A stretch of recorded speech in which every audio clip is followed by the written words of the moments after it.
Assalamualaikum warahmatullahi wabarakatuh.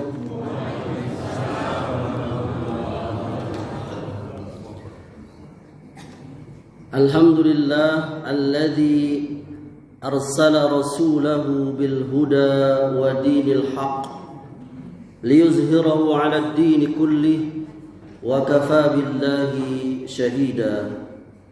Ashhadu an la ilaha illallah wahdahu la syarika lah wa ashhadu anna Muhammadan abduhu wa rasuluh sallallahu alaihi wa ala alihi wasallam. Ayahanda dan ibunda serta saudara dan saudariku, para pengurus dan jamaah Masjid Al-Ukhuwah Kebon Beler yang saya cintai dan saya muliakan. Ketika turun ayat alladzina amanu wa lam yalbisu imanahum bizulmin ulaika lahumul amnu wa hum muhtadun. Orang-orang yang beriman dan tidak mencampur adukkan iman mereka dengan kezoliman, mereka itulah yang mendapat keamanan. Dan mereka itu adalah orang-orang yang mendapat petunjuk. Surah Al-An'am ayat 82. Maka ketika ayat ini turun, para sahabat Nabi itu mereka bertanya, siapa di antara kita ini yang tidak pernah menzolimi diri sendiri? Ya, ini para sahabat merasa berat sekali ini mengamalkan ayat ini. Kira-kira ayah ibunda, ada nggak ibunda yang nggak pernah zolim kepada diri sendiri? Yang nggak pernah zolim, selalu baik dengan diri sendiri? Nggak ada. Ibunda, ayahanda, kita terkadang zolim dengan diri kita. Apa contohnya Ustadz? Ya banyak. Contohnya malas mandi. Padahal air banyak. Cuaca tidak terlalu dinginian. Baun keringat. Kalau yang sudah berumah tangga, apalagi lah sudah junub, masih tidak mau mandi. Atau ada orang yang tidak mau, malas, atau apalah namanya tren, tidak mau motong kukunya. Sampai kukunya 10 cm, 20 cm, sampai ada yang 1 meter, sampai masuk rekor book of record, apalah itu, Guinness Book of Record. Susah dia sendiri. Itu kan zolim kepada diri sendiri. Sampai ada yang tukang penggemar motor kok, kawan-kawan.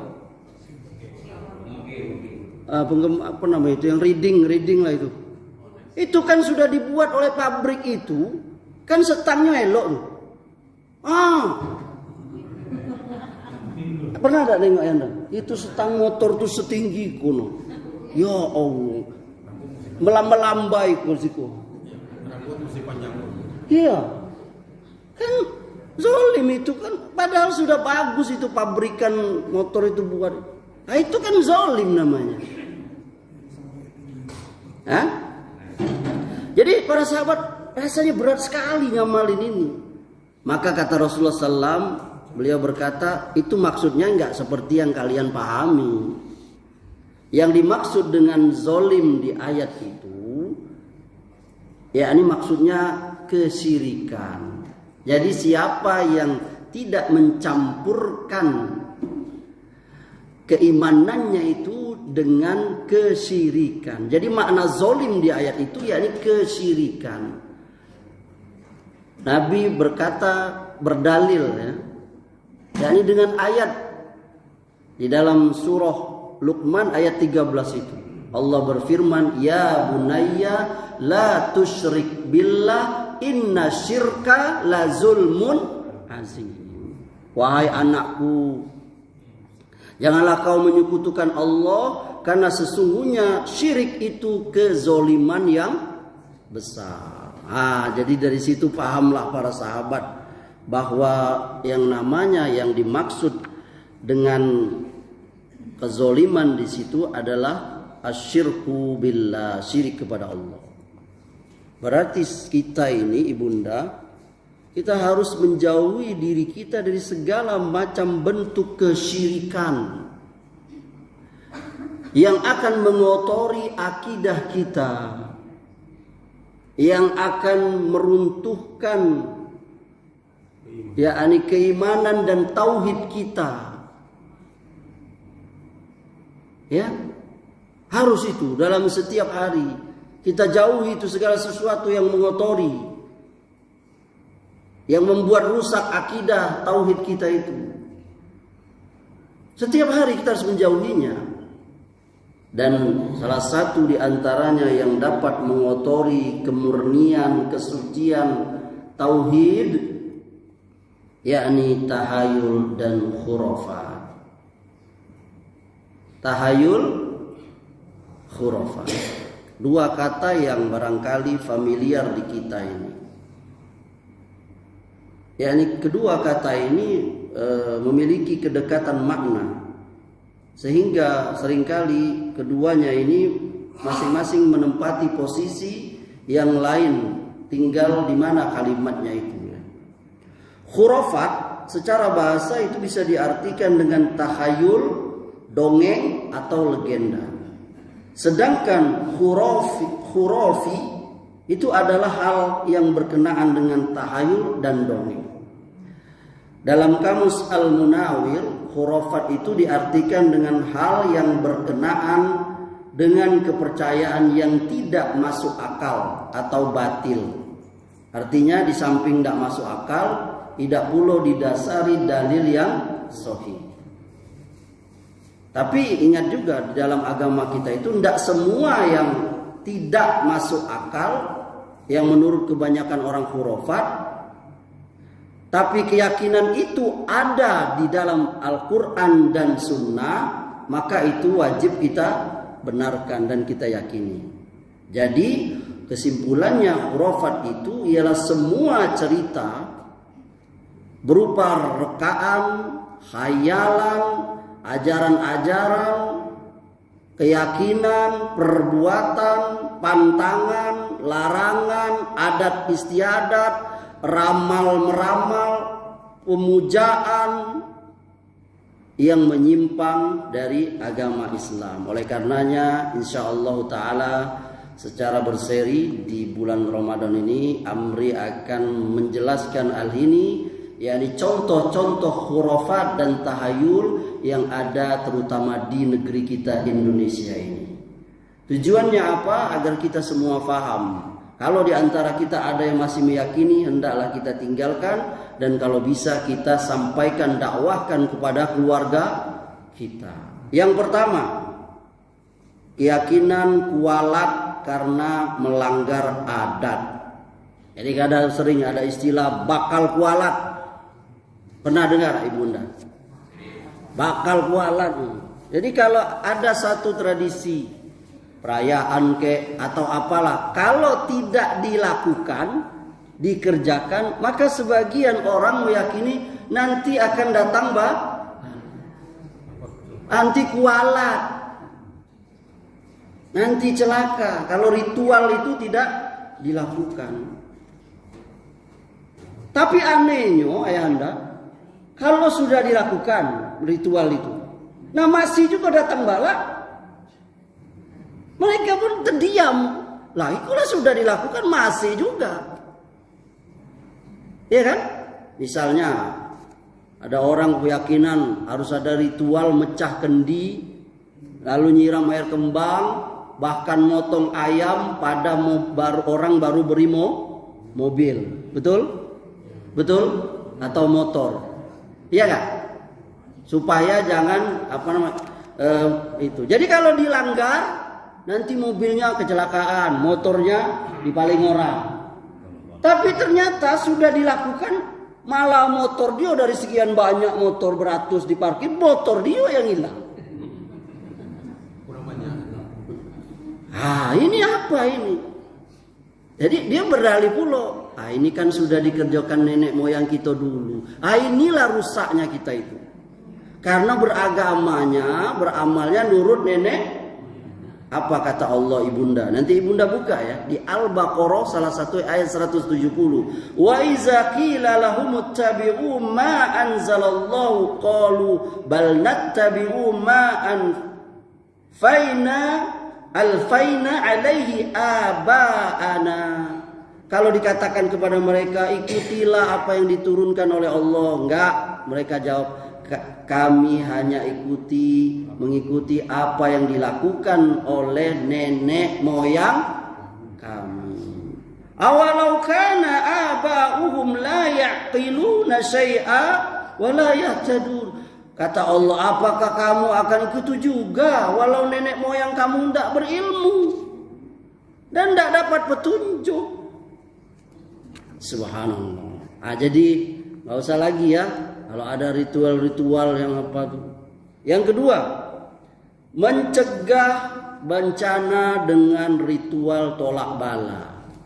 Ada kerjaan kita tuh ritual sesaji, tolak bala dan sebagainya. Ini nggak benar ini. Dulu ada musibah keluar lumpur di suatu tempat itu. Berlomba-lomba itu dukun mau tenar. Saya bisa ini. Wah, bikin ritual macam-macam, yang motong ayam, yang apalah. Semuanya itu tidak ada itu. Karena semuanya itu yakni bencana itu yakni karena Allah dan sebagiannya karena kesalahan kita sendiri. Bahkan semuanya orang menganggap sebagiannya kalau orang semua bencana itu dianggap semuanya salah. Enggak. Itu sebagian saja. Karena apa? Karena bencana itu bisa jadi kena orang yang memang jahat, berdosa. Ada juga orang yang baik juga terkena. Ada yang orang kafir, orang yang soleh juga bisa kena. Ya. Jadi kata Nabi SAW, apabila maksiat telah merajalela di tengah umatku, maka Allah akan meratakan azab dari segala sisinya. Yakni semuanya kena. Yang ketiga, menghilangkan mimpi buruk dengan membalik bantal. Ada nggak nih? Ini nggak benar, ini nggak ada ini. Ini kalau mimpi buruk, dia bangun dibalikkannya bantal. Ini khurafat. Ini khurafat. Lantas bagaimana Ustaz? Ada dalam Islam. Jadi kalau dalam Islam itu kata Nabi SAW, kalau kita mimpi baik, yakni kita berdoa kepada Allah, boleh menceritakan kepada orang. Dari sunnah-sunnah itu ada di bab tidur atau bab mimpi itu ya. Ya. Dan kalau kita mimpi buruk, maka kita berlindung kepada Allah. Dan ada mungkin istilah orang kalau di Bengkulu apa? Kalau istilah orang di sana tuh yang saya pernah dengar ketindihan, benar gak? Ya, ketimpuan ya kan, badannya merasa berat. Nah, itu dikatakan para ulama seperti Syekh Wahid Abdus Salam Bali, itu beliau katakan itu memang salah satu gangguan jin. Meskipun dia nggak total kesurupan seperti orang yang kesurupan, tapi kalau orang tidur dia merasa tertindih yang berat, itu bagian daripada jin. Oleh karenanya dalam sunnah Nabi SAW itu adalah apabila kita tidur itu kerjakan sunnah, berwudu, berdoa, baca An-Nas, Al-Falaq, Al-Ikhlas, usapkan 3 kali di badan yang bisa dijangkau, ayat kursi, tidur secara sunnah diawali dengan lambung kanan di bawah dan seterusnya. Dan kalau terjadi juga seperti tadi itu, mimpi buruk, lalu yang tadi itu, ya ini caranya bukan balik bantal kata Rasulullah. Kata Rasulullah, mimpi baik itu dari Allah, mimpi buruk dari setan. Kalau salah seorang di antara kalian mimpi yang buruk, tak suka saya, maka hendaklah dia menghembuskan, yakni meludah sedikit ke kiri 3 kali. Dikit aja, jangan laju belago kayak laki tengah malam. pukul udah ampun deh. Raju gagal sahur. Dikit aja. Nah, dikit angin aja. Lalu apa? Berlindung, ta'awuz. A'udzubillahi minasyaitonirrajim. Dan kita berlindung dari mimpi buruk tadi. Maka insya Allah mimpi itu tidak akan terjadi kepada kita. Ibu pernah mimpi kan? Mimpi apalah yang buruk lah. Ini riwayat Muslim. Jangan diceritakan. Ya. Dalam riwayat yang lain tuh sunnahnya kita merubah posisi tidur. Apa?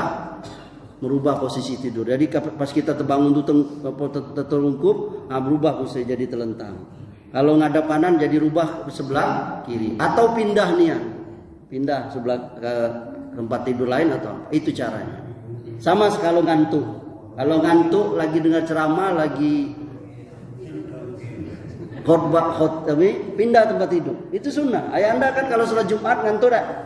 Apalagi AC capek pula, ceramah ustadznya khotbahnya tak tentu arah, sana sini di situ ngantuk kan? Nah itu pindah itu. Ya, nah, itu yang sunnahnya, bukan balik bantal. Yang keempat, menanam kepala kerbau. Ini sudah sering saya bahas ini. Ini salah satu khurafat. Ini bid'ah yang mengotori tauhid. Gak boleh ini sesembahan untuk berhala. Di zaman Nabi SAW, di zaman Bani Israel, Nabi pernah berkata, ada suatu tempat yang kalau orang lewat situ harus nyembahin persembahan. Ada seseorang laki-laki, dia lewat situ. Lalu dia dihadang oleh, kau harus persembahkan dulu. Aku nggak ada apa-apa. Persembahkanlah korban walaupun seekor lalat. Lalu orang tadi persembahkan lalat. Disembahkannya lalat, dibunuh lalat itu. Lalu dia selamat, tapi dia masuk neraka kata Nabi. Ada satu orang lagi lewat, dia seperti itu juga. Lalu kata dia, aku nggak ada. Persembahkanlah walaupun seekor lalat kata orang tadi. Dia orang beriman, bertauhid. Kalaupun aku ada seekor lalat pun aku tidak mau. Maka dia pun dibunuh dan dia masuk surga. Yang kelima, sial karena terkena hukum karma. Ini nggak ada ini dalam Islam. Ya ini kalau hukum karma itu keyakinan orang di luar kita itu agama Hindu misalnya. Dia orang karma itu ya ini hukumannya sebelum dia hidup yang sebelumnya, paham? Jadi orang-orang mereka itu meyakini ada apa namanya? Reinkarnasi. Jadi orang itu sesuai. Jadi kalau orang itu cacat lahirnya, berarti dia zaman sebelumnya hidup tuh dia berbuat baik. Sampai ada pernah kita dengar di Thailand kan, ada laki-laki yang menikahi buayo. Dia yakin buayo itu istrinya yang sudah mati reinkarnasi jadi buayo. Iya, jadi reinkarnasi tadi. Jadi buayo nikahin buayo. Kemudian yang keenam, musibah karena mendahului kakak nikah. Nah, ini banyak yang keyakinan seperti ini. Nah, ini nggak ada ini. Nikah itu siapa yang dapat jodoh kata Nabi SAW, ya ma'syaras sabab man istata'a minkumul ba'ah falyatazawwaj. Wahai pemuda, barang siapa di antara kalian sudah mampu, yakni mampu yang sudah dijelaskan para ulama, campur dan sebagainya, hendaklah dia menikah karena itu lebih menundukkan pandangannya, menjaga kemaluannya. Kalau dia belum mampu, hendaklah dia puasa. Hadis Bukhari. Jadi kalau walaupun dia sudah dapat jodoh, walaupun ayunya abangnya belum nikah, maka dia boleh menikah dan orang tuanya wajib, apalagi dia sudah minta. Ada yang harus dipercepat kata Nabi. Satu di antaranya mempercepat menguburkan jenazah. Dan satunya itu mempercepat menikahkan anak kalau anak itu memang sudah mau menikah. Bagi yang sendiri-sendiri ini, apalagi fitnah sekarang ini, syahwat ya kan? Anak kita kalau dia udah nikahkan bahaya. Yang ketujuh, selamatan 7 bulanan. Saya percepat saja. Tadi sudah dibisik 20 menit. Ayah anda mau nyuci piring. Ibunda mau cuci piring. Selamatan 7 bulan dalam kandungan. Nah, ini nggak ada nih dalam Islam ya. Jadi ada istilahnya kita kenal mitoni apa segala macam tuh ya. Yang paling parah itu ada yang bawa makanan ke sudut di sawah untuk memuja Dewi Sri. Mereka menganggap ini Dewi Kemakmuran. Nah, ini nggak ada ini 70. Apapun alasannya karena nggak ada. Yang ada dalam Islam itu nanti anak lahir, yakni ketika hari ke-7 apa? Akikoh. Yang terakhir, yang ke-8, kokok ayam di tengah malam, isyarat wanita hamil di luar nikah. Nah, jadi ada keyakinan di orang Indonesia nih, kalau ada ayam berkokok jam 12, itu dianggap eko ada betino yang zina hamil. Nah, ini nggak benar ini. Ya cocokologi aja, jadi dilihat kebiasaan. Oh dia, aduh, ini jadi kebiasaan, jadi keyakinan menyebar, nggak ada itu. Ya mungkin saja itu ayam jantan itu dia kecepatan ininya kokoknya sama kayak muazzin masjid mano gitu kan. Padahal baru jam 2 lah azan yuk. Rupanya masih ngantuk itu bangun nengok jam pikir sudah jam 5. Padahal baru jam 2. Pernah enggak di Al-Quwa pernah enggak muazzinnya? Oh belum ya. Janganlah. Ada masjid tuh yang Amri pernah tuh ada. Saya pernah nak Amri kata bapak. Apa? Ayanda azan jam 2 gitu. Saya lah nengok itu jam tuh pikirlah jam 5 atau jam 2 gitu. Nah, itu ya. Jadi ayam itu berkokok mungkin dia itu tadi. Nah, tapi bagaimana kalau dalam Islam?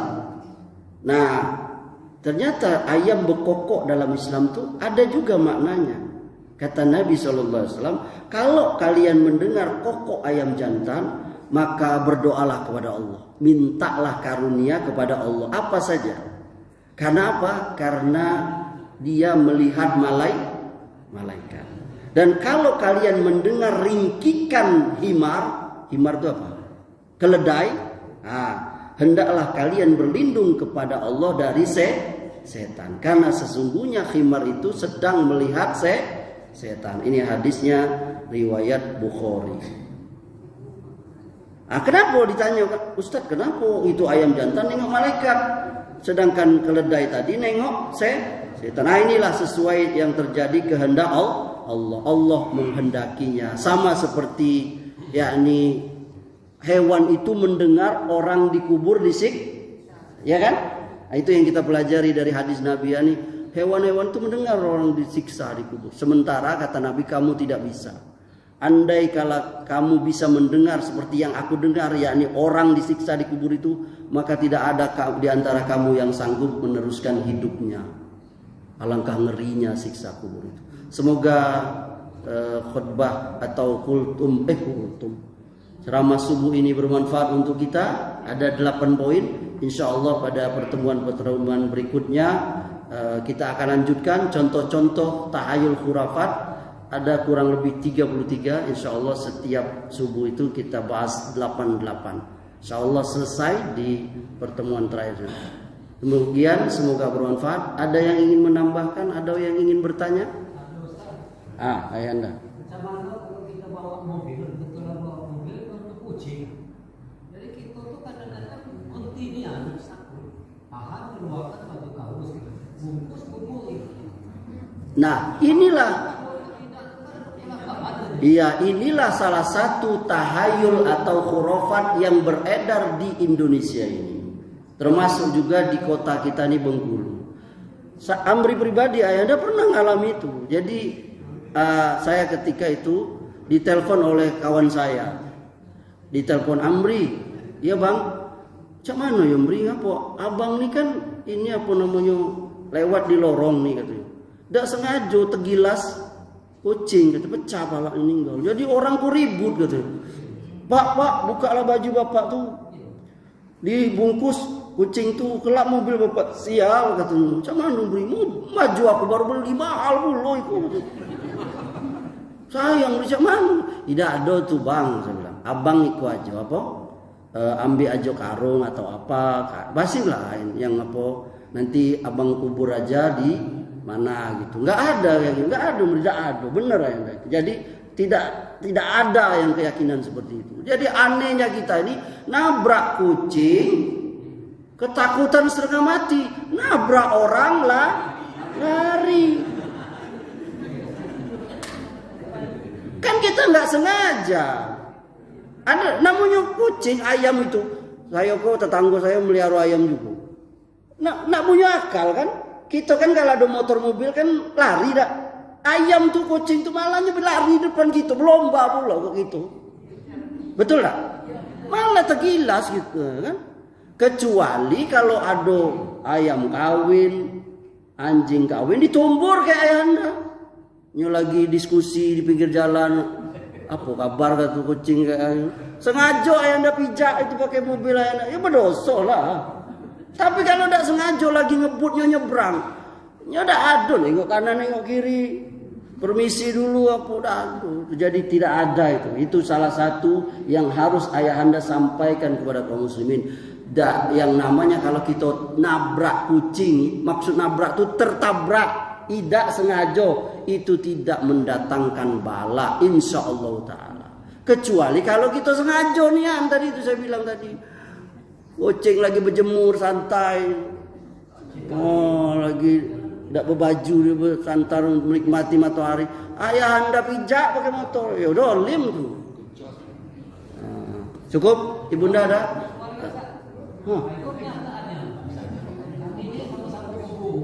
Berburu. Apa tuh?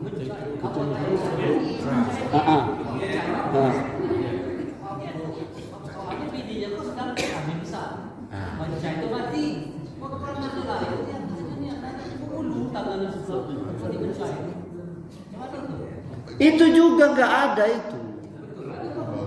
Itu namanya cocokologi. Bisa jadi kalau itu pertama takdir dari Allah anaknya berbulu itu.